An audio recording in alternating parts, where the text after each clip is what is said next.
Hi, I'm Helga from Helga's Pennsylvania Cooking, and today we're gonna make baking mix.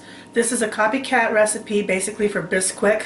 A lot of the Amish and Mennonite folks use it too, and it totally works as a substitute for the baking mix that you buy in the store. There are a couple advantages to it. One, you can make up the amount that you need when you need it. I know I've had the issue of where I buy a big box and half of it goes bad because I didn't use it up that fast, and I hate the wastage. And also, it saves you money. This is really cheap to make up, and it lasts a while. This is going to be a 6-cup batch, but I'm going to show you how to make up the baking mix, and you can use this to make pancakes, waffles, biscuits, dumplings. So bear that in mind. And while we're on that subject of dumplings, you're going to see in another video where I make chicken and dumplings. We're going to discuss what dumplings are and what dumplings are not. Okay? So, dumplings are usually pasta with filling. Okay? So like pierogies are a dumpling, technically.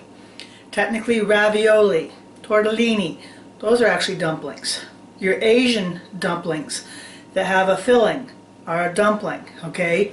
Or a dumpling can have a leavening agent, a raising agent, like baking powder, to make them the nice, big, fluffy snowball goodness like this, okay? This is a PA Dutch German dumpling. Okay, see how lovely and soft that is?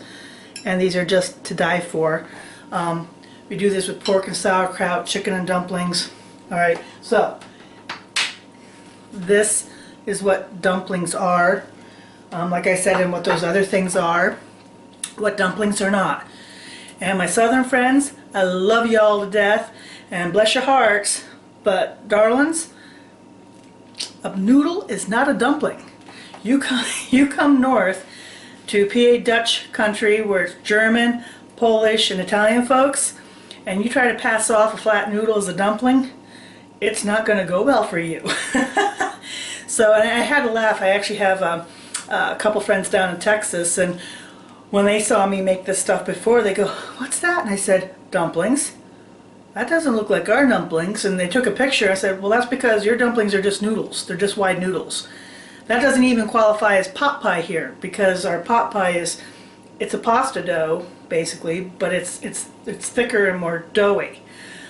So anyhow, that's the difference between what dumplings are and dumplings are not, and I'll include pictures to show you what dumplings are and are not, and that is by definition as well.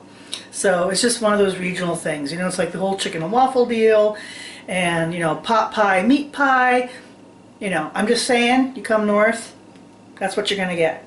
So we have a Cracker Barrel not far from here, and I always have to laugh because they're trying to pass off that chicken and dumpling thing, which is basically like chicken noodle soup or chicken noodle stew, as chicken and dumplings, and most of the locals are like, ew. So it sort of made me laugh.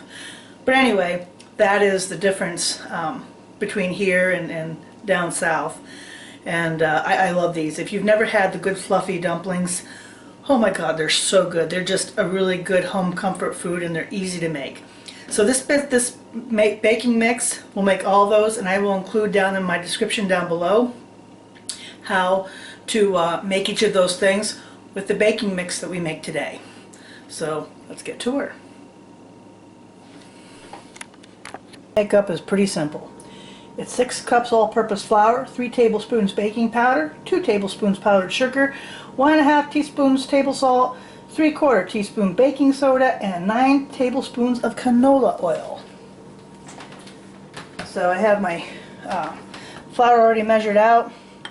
This is the powdered sugar. This is the baking powder. But make sure your stuff rise. Here's the salt. Here's the baking soda. And I'm just going to give this a mix, actually with my mixer. Doing that with the mixer does two things. One, it incorporates it, and two, it takes out any of the lumps.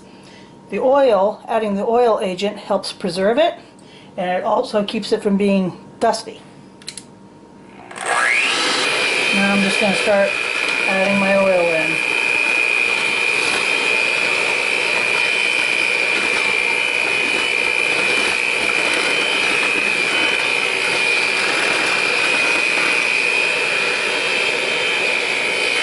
It's the easy peasy baking mix. I'm going to put it in a Ziploc bag, or you can put it in a like a Tupperware container, so you have it for later. Whenever you want to dole out whatever you need.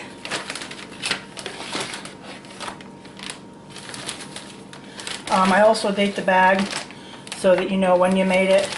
But this is good for, this is actually good. I've had it several months already.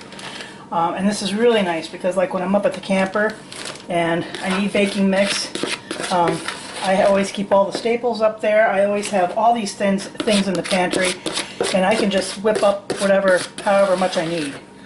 It's really nice.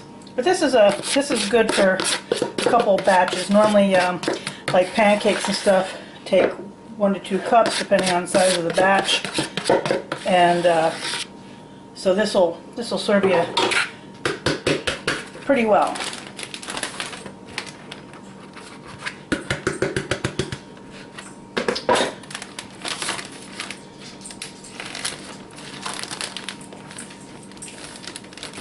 There you go. That's it. Baking mix for pancakes, waffles, biscuits, dumplings, you name it. Like I said, I'll include down below in my description the amounts to use to make up each of those things, because some require adding an egg, some require adding some milk, but that's about it. And I'll give you the ratios and you'll be set. And like I said, this saves you so much money and eliminates waste. Yeah, so how to make the baking mix. And we've had a lesson on dumplings. You're all set. I have a video following this coming out with where I did some Dutch oven cooking up in New York State. I tried to do a live stream. Our reception was terrible. So I want to fill that out so that you have the recipe and instructions on how to do that, because that's good at home in your oven with a Dutch oven as well as cooking out, and it's always a crowd pleaser. So that's my baking mix. If you like this vid and got something out of it, please like and subscribe, and join me next time, Helga's Pennsylvania Cooking.